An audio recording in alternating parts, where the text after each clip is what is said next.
Un ouragan d'une puissance record, une oreille humaine imprimée en 3D, un sursaut radio intrigant, un monde caché sous l'Antarctique et un avion touristique hypersonique. Bonjour à toutes et à tous, je suis Emma Hollen et bienvenue dans Fil de Science, le podcast Futura où l'on retrace ensemble l'actualité de la semaine. Est-ce que le monde va connaître un ouragan de catégorie 6 cette année ? C'est une éventualité à laquelle les scientifiques se préparent. Et pour vous situer, sachez qu'il n'existe que 5 catégories d'ouragans sur l'échelle de Saffir-Simpson. La catégorie 5 de cette échelle n'a théoriquement pas de limite, puisqu'elle désigne tous les phénomènes avec des vents supérieurs à 251 km/h et des vagues de plus de 5,5 mètres, mais d'après l'Université de Floride, l'ajout d'une catégorie 6 est de plus en plus justifié. Avec le changement climatique, les scientifiques ont déjà pu observer des ouragans dont les vents dépassaient les 290 km/h avec Irma en 2017, Dorian en 2019 et le super typhon Haiyan en 2013. Si ces événements sont encore relativement isolés, le réchauffement graduel des eaux océaniques participe à l'intensification des ouragans. Pour la 7e année consécutive, la saison cyclonique qui démarre du 1er juin au 30 novembre s'annonce plus intense que la moyenne, et faute d'arriver à inverser la tendance, les villes côtières vont devoir impérativement se préparer à affronter de nouveaux dégâts.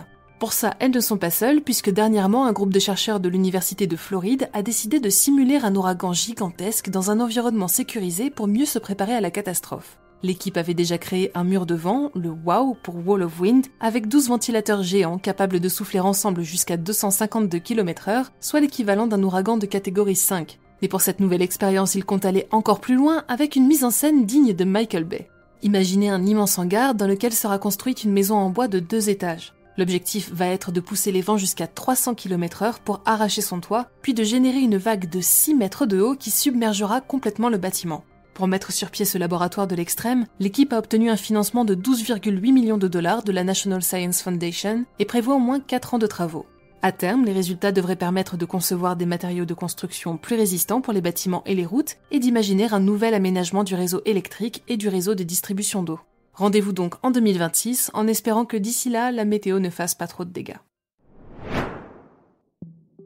On fait maintenant un tour du côté de la médecine avec la première greffe d'oreille imprimée en 3D à partir des cellules d'un patient. D'une patiente en l'occurrence puisque c'est une jeune femme de 20 ans qui a pu bénéficier de cette greffe. Elle était atteinte d'une microtie, une malformation congénitale rare où une ou les 2 oreilles externes sont absentes ou sous-développées, à laquelle on remédie généralement avec des implants en polyéthylène poreux. Mais pour créer sa prothèse, les spécialistes ont cette fois-ci prélevé des cellules cartilagineuses qu'ils ont cultivées en laboratoire et mélangées à de l'hydrogel de collagène. Le tout a servi à imprimer en 3D une oreille saine qui, une fois greffée, devrait suivre la croissance et l'évolution de la patiente. Au total, 11 personnes, âgées de 6 à 25 ans et atteintes de microtie vont recevoir un implant, et au vu du succès de ce premier essai, les chercheurs espèrent que leur méthode pourra servir dans de plus amples domaines à l'avenir. Du côté de l'astronomie, un sursaut radio rapide intrigue les scientifiques. Depuis sa découverte en 2007, les astronomes ont passé 15 ans à l'étudier et alors qu'ils pensaient enfin avoir percé son mystère, une nouvelle observation semble venir tout remettre en cause. Petit rappel, les sursauts radio rapides, ou FRB pour faire court, sont des flashs d'ondes radio qui ne durent que quelques millisecondes et dégagent autant d'énergie que notre Soleil ne le ferait sur plusieurs années. Les FRB proviennent généralement de galaxies éloignées et celui dont il est question a surpris les scientifiques pour 2 raisons.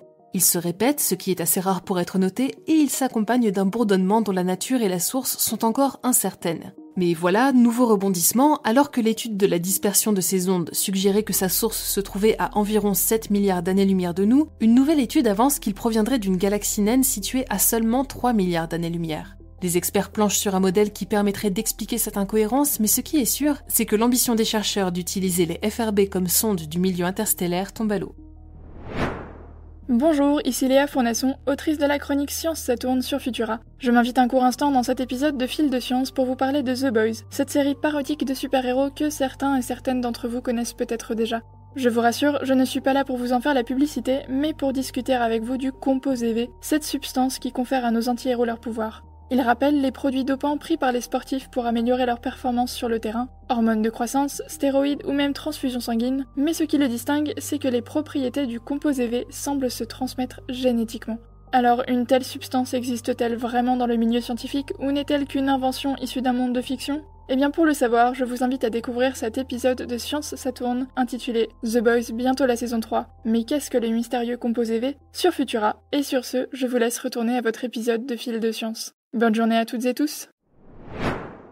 Merci Léa. Allez, on continue avec un voyage en Antarctique où les chercheurs ont fait une découverte exceptionnelle. Ils s'étaient initialement rendus sur place pour étudier les conséquences directes du changement climatique sur la glace, mais en observant les images satellitaires de la banquise, ils ont repéré une rainure qui a tout de suite attiré leur attention. Depuis longtemps, les scientifiques soupçonnent l'existence d'une circulation d'eau douce et de rivières secrètes cachées sous la calotte glaciaire. Ils ont donc décidé de creuser cette fissure sur près de 500 mètres de profondeur et là, surprise, plus qu'une rivière, c'est tout un écosystème qu'ils ont découvert sous la glace. À l'intérieur de l'immense tube d'eau, dont je vous invite à découvrir les images qui sont vraiment splendides, ils ont eu le bonheur de découvrir des centaines d'amphipodes, de petits crustacés aux airs de crevettes qui menaient tranquillement leur vie sans que personne ne se doute de leur présence à une telle profondeur. Comme l'équipe le souligne très justement, cette découverte remet considérablement en cause les modèles actuels de l'environnement antarctique, mais renforce aussi et surtout le sentiment d'urgence face au réchauffement climatique, avec de nouvelles vies désormais en jeu.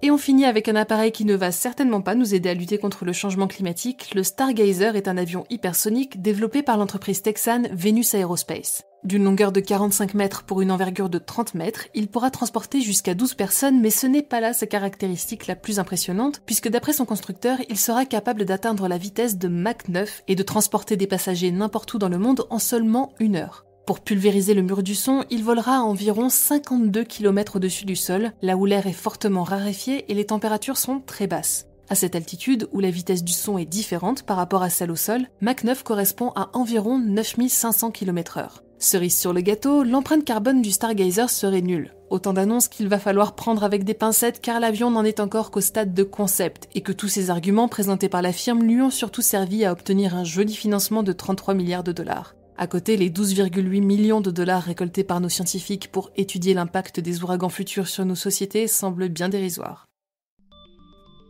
C'est tout pour cette semaine, merci d'avoir suivi cet épisode de Fil de Science. Si ce n'est pas encore le cas, je vous invite à nous retrouver sur vos apps de podcast préférés et à vous abonner à nos productions. Cette semaine, je vous invite à découvrir notre dernier épisode de La Santé sur écoute, où Julie Kern vous parlera de la variole du singe et des personnes qui en sont atteintes. Un épisode plus que nécessaire puisqu'il semble y avoir beaucoup d'incompréhension sur le sujet, donc je vous invite vivement à l'écouter en entier. Pensez aussi à aller découvrir la chronique Science ça tourne sur Futura avec l'ensemble de nos actualités. Et pour le reste, il ne me reste plus qu'à vous souhaiter un excellent week-end. À la semaine prochaine.